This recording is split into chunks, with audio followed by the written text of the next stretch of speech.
मेरे प्यारे हिंदी के प्रतियोगी अभ्यर्थियों, हिंदी वाग्धारा चैनल में आज एक नई श्रृंखला के साथ आपका पुनः स्वागत है। इस उम्मीद और अपेक्षा के साथ कि आप अपनी तैयारी में अपना 100% दे रहे होंगे और अपने भविष्य की चिंता करते हुए उत्तरोत्तर अपनी तैयारी में वृद्धि कर रहे होंगे। उम्मीद करते हैं कि ये श्रृंखलाएँ जो आपकी हर परीक्षाओं के लिए उपयोगी हैं और आप शुरू से लेकर के अंत तक इनका अध्ययन ज़रूर कर रहे होंगे और इसका एहसास आपको स्वयं से अपने से हो रहा होगा। तो आइए हम अपनी इस श्रृंखला के पहले प्रश्न की शुरुआत करते हैं। पहला शब्द है, शुद्ध शब्द है। वर्तनी की दृष्टि से शुद्ध शब्द है अहर्निशा, अत्याचार, अंत्याक्षरी, उज्ज्वल। तो अहर्निशा दिन रात, ये अहर्निशा ना हो कि अहर्निश होता तो शुद्ध होता। अत्याचार, अति प्लस आचार, यण स्वर संधि का उदाहरण बनता है। अगर ये अत्याचार होता तो ये भी शुद्ध होता। उज्ज्वल, उत प्लस ज्वल, ये होता अगर दूसरा जा भी शुद्ध व्यंजन आधा जा होता तो ये भी शुद्ध होता। अंत्याक्षरी, अंतिम अक्षर वाला, ये शुद्ध है, इसलिए विकल्प सी हमारा सही हो जाएगा, अंत्याक्षरी। प्रश्न नंबर 2, एक वचन है पानी, होश, अक्षत, रोम। तो हम जानते हैं आंसू, प्राण, रोग, दर्शन, होश, केश, बाल, दाम, अक्षत, रोम, ये सब हमारे प्रायः बहुवचन होते हैं। तो तीनों होश, अक्षत और रोम ये बहुवचन में होंगे। पानी हमारा एक वचन होगा, वर्षा होता तो एक वचन होता, जनता होती तो एक वचन, तो ये एक वचन होते हैं। ये पानी बह रहा है, एक वचन में प्रयोग होता है, इसलिए विकल्प ही हमारा सही हो जाएगा, पानी। प्रश्न नंबर 3, किस व्यंजन का उच्चारण ओष्ठ है? ए उ, बी पा, या सी चा, डी टा। ये या है, पा नहीं है। तो उ उपो वर्धमानिया नाम ओष्ठो, उ का जो है ओष्ठ होता है, इसलिए विकल्प ए हमारा सही हो जाएगा। या का जो है ताल होता है, चा का भी ताल होता है, टा का मूर्धा होते। प्रश्न नंबर 4, तत्सम शब्द है ए दिन, बी दिवस, सी दोनों, डी कोई नहीं। तो जैसा हम जानते हैं दिन भी तत्सम है, दिवस भी तत्सम है, इसलिए विकल्प सी सही हो जाएगा, दोनों। लेकिन विषम परिस्थिति में अगर कहीं दोनों नहीं दिया है, दिन ही दिया है, तब भी तत्सम मानेंगे। अकेला दिवस भी किसी विकल्पों में है, तब भी अकेले भी उसको सही मानेंगे।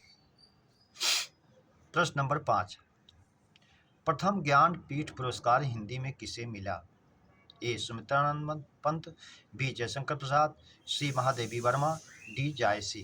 तो हम जानते हैं चिदम्बरा पर प्रथम ज्ञानपीठ पुरस्कार सुमित्रानंद पंत जी को मिला, इसलिए विकल्प ए हमारा सही हो जाएगा। प्रश्न नंबर 6, सबसे बड़ा भाषा परिवार है?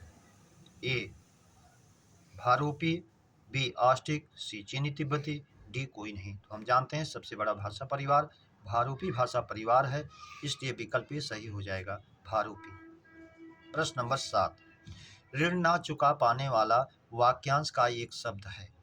नादिहंद, अधमड़, अधमड़, ऋण को लेने वाला, उत्तमड़, सी ऋण को देने वाला, डी ऋणाऋण, ऋण के लिए ऋण लेने वाला, ऋणाऋण हो जाता है।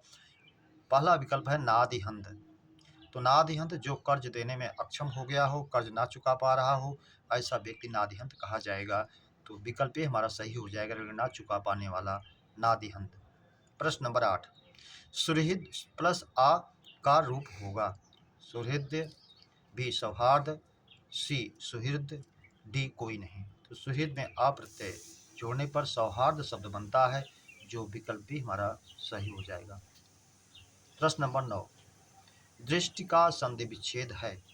दृश्य प्लस ती, दृश्य प्लस ता, दृश्य प्लस टा, दृश्य प्लस टा।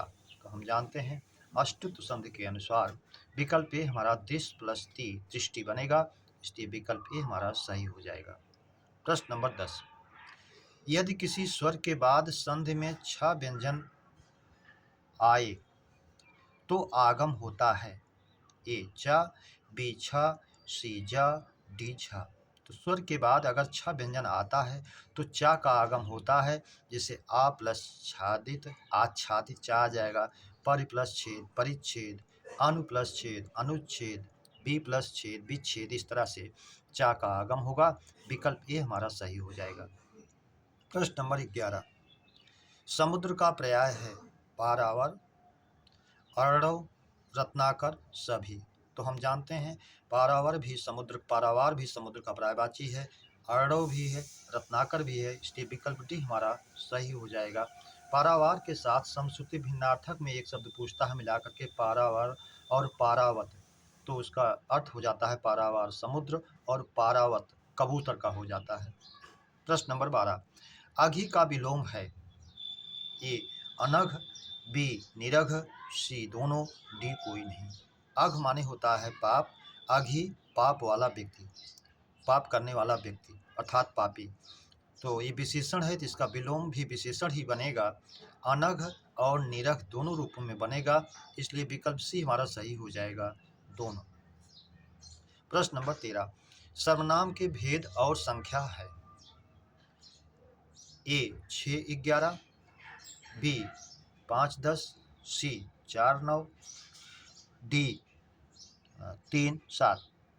तो सर्वनाम के भेद हम जानते हैं 6 होते हैं हमारे, पुरुषवाचक, निश्चयवाचक, अनिश्चयवाचक, संबंधवाचक, प्रश्नवाचक, निजवाचक। तो 6 भेद हमारे हो जाते हैं और इनकी संख्या 11 हो जाती है। तो आप, तू, मैं, आप, 3 ही हो गया। निश्चयवाचक में यह वह, अनिश्चयवाचक में कोई कुछ, और संबंधवाचक में जो सो, और उसके बाद जो है इस तरह से हमारे 11 हो जाते हैं। तो फिर से पुनः देख लें, तू, मैं, आप, यह, वह, कोई, कुछ, जो, सो, कौन, क्या, ये हमारी संख्या 11 हो जाती है। तो 6 भेद हो जाते हैं हमारे और 11 हमारी संख्या हो जाती है।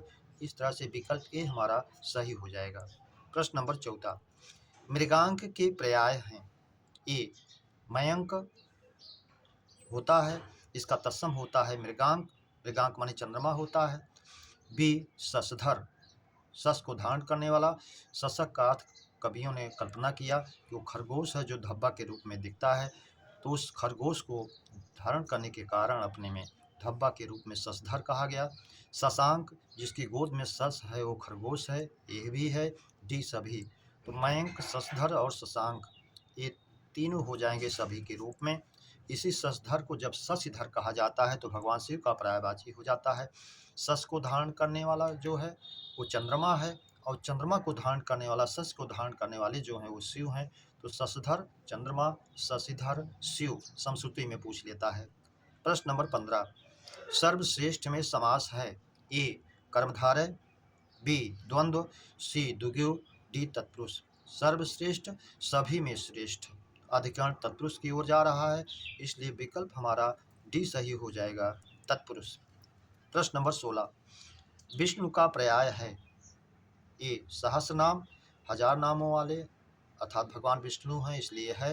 उपेंद्र, ये भी भगवान विष्णु का है। सी मुकुंद, ये भी है। डी सभी, इसलिए विकल्प डी सही हो जाएगा, सभी। प्रश्न नंबर 17, जो कठिनाई से जीता जाने योग्य हो। दुर्जय, कठिनाई से जीता जाने योग्य, इसलिए पहला विकल्प ही सही हो जाएगा। सुजय, आसानी से। अजय, ना जीते जाने वाले। डी जीते जाने योग्य, इसलिए विकल्प ए दुर्जय, कठिनाई से जीते जाने योग्य ही सही हो जाएगा। प्रश्न नंबर 18, तत्सम नहीं है ए हस्ती, ए है हाथी का तत्सम है हस्ती। बी त्वरित, ये तुरंत का है त्वरित, ये भी तत्सम है। सी करपर, ये कपाल का है तत्सम, इसलिए ये भी है। डी खप्पर, ये तद्भव है, खपड़ा या खप्पर का तत्सम होता है खरपर, इसलिए ये तत्सम नहीं बल्कि तद्भव है, विकल्प डी। प्रश्न नंबर 19, कौन शब्द देशज है ए गाड़ी, ये हिंदी है, इसका तत्सम गाठ होता है। बी आत्मा, ये आप का तत्सम है, ये भी हिंदी है। सी अग्नि, ये आग का तत्सम है। डी पगड़ी, ये देशज शब्द है, पगड़ी, लोटा, ये सब शब्द जो हैं ठेठ देशज में जाते हैं, इसलिए डी। प्रश्न नंबर 20, नृत्य का कार्य करने वाली स्त्री के लिए वाक्यांश का एक शब्द है। ए नर्तकी होता है, सामान्य रूप से का प्रयोग होता है। नृत्यांगना, कुशल नृत्य करने वाली को नृत्यांगना कहते हैं। यह भी होता है। विकल्प सी इसलिए दोनों के रूप में जाएगा। डी कोई नहीं से कोई मतलब नहीं। प्रश्न नंबर 21, जो कुछ ना जानता हो वाक्यांश का एक शब्द है। ए अज्ञ, बी विज्ञ, सी प्रज्ञ, डी अभिज्ञ। अज्ञ जो कुछ ना जानता हो, ज्ञा से ज्ञानी, ज्ञान वाला। अज्ञ जो कुछ ना जानता हो, अज्ञानी। विज्ञ विशेष जानकार, प्रज्ञ विशेष जानकार, अभिज्ञ चारों तरफ का जानकार, विशेष जानकार ही। इसलिए विकल्प ए ही सही होगा, जो कुछ ना जानता हो, अज्ञ। 22, प्रश्न नंबर 22, कबीरदास के बीजक में संकलित ग्रंथ हैं। ए साखी, बी शबद, सी रामायणी, डी सभी। तो बीजक में उनके शिष्य, जो शिक्षित शिष्यों में एक थे धर्मदास, वो संकलित करते थे साखी, शबद, रामायणी। डी सभी में हुए हैं बीजक में संकलित, इसलिए डी सभी। प्रश्न नंबर 23, तुलसीदास की कृति विनय पत्रिका की भाषा है। ए ब्रज, बी अवधी, सी बुंदेली, डी कोई नहीं। तो हम जानते हैं विनय पत्रिका कवितावली, दोहावली, मुक्तावली, कृष्ण गीतावली, इन सब की भाषा जो ब्रज है, इसलिए विकल्प ए सही हो जाएगा, ब्रज। प्रश्न नंबर 24, साकेत किसकी रचना है। ए जयशंकर प्रसाद, बी मैथिली शरण गुप्त, सी प्रसाद, डी निराला। तो साकेत को हम जानते हैं मैथिली शरण गुप्त की रचना है, इसलिए विकल्प बी सही हो जाएगा, मैथिली शरण गुप्त। प्रश्न नंबर 25, प्रकृति का सुकुमार कवि किसे कहा जाता है। ए सुमित्रानंदन पंत, बी प्रसाद, सी पंत, डी निराला। तो प्रकृति का सुकुमार कवि सुमित्रानंदन पंत जी को कहा जाता है, इसलिए विकल्प ए हमारा सही हो जाएगा। प्रश्न नंबर 26, क्रांतिकारी कवि के रूप में जाना जाता है या अनल कवि के रूप में भी नहीं कहा जाता है। ए सूर्यकांत त्रिपाठी निराला, बी प्रसाद, सी पंत, डी कोई नहीं। तो सूर्यकांत त्रिपाठी निराला को क्रांतिकारी कवि के रूप में जाना जाता है, इसलिए विकल्प ए हमारा सही हो जाएगा। प्रश्न नंबर 27, पद्मिनी का वर्ण विन्यास है। ए प, द, या, न, ई। अशुद्ध है। द में दा और या होता है और या में या की मात्रा होती है। बी पा हरस निकाल दिया गया। आ दा शुद्ध व्यंजन है। माँ में ई की मात्रा है, तो माँ छोटी ई हो गया। ना निकाल लिया गया, बड़ी ई शुद्ध व्यंजन हो गया, बड़ी ई की मात्रा हो गई ई। तो इस तरह से पद्मिनी हमारा विकल्प बी ही वर्ण विन्यास शुद्ध होगा। सी प द मा ना ई ये भी अशुद्ध है, कोई नहीं से कोई मतलब नहीं।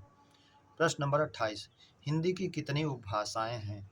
ए 2, बी 3, सी 4, डी 5। तो हम जानते हैं हिंदी की हमारी 5 उपभाषाएं हैं। सौरसेनी है, राजस्थानी है, पहाड़ी है, बिहारी है और पूर्वी हिंदी है। 5 उपभाषाओं से हमारी 18 हिंदी की बोलियां बनी हैं, इसलिए विकल्प डी सही हो जाएगा, 5। प्रश्न नंबर 29, कौन सी भाषा संविधान की 8वीं अनुसूची में शामिल नहीं है। ए डोगरी, बी सिंधी, सी मराठी, डी बुंदेली। तो हम जानते हैं डोगरी, सिंधी, मराठी हमारी संविधान की 8वीं सूची में 22 भाषाओं में शामिल है। बुंदेली नहीं है, इसलिए विकल्प डी हमारा सही हो जाएगा। प्रश्न नंबर 30, शुद्ध वाक्य है। ए महादेवी वर्मा एक प्रसिद्ध लेखक हैं। तो महिला होने के कारण महादेवी वर्मा लेखक नहीं बल्कि लेखिका होता तो शुद्ध होता।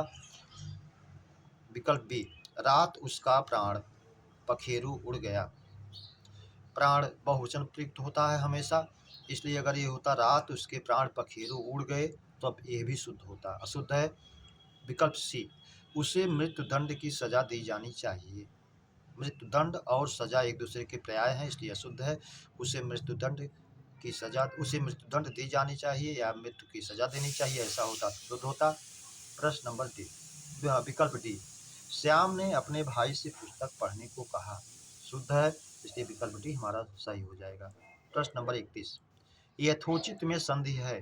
गुण सुर संधि, अयादि सुर संधि, वृद्धि सुर संधि, यण सुर संधि। तो यथा प्लस उचित आ के बाद वो आया है, वो हो गया है, इसलिए विकल्प ए हमारा सही हो जाएगा, गुण सुर संधि।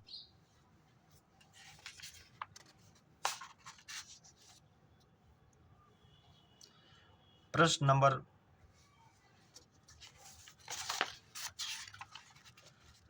18 विकल्प।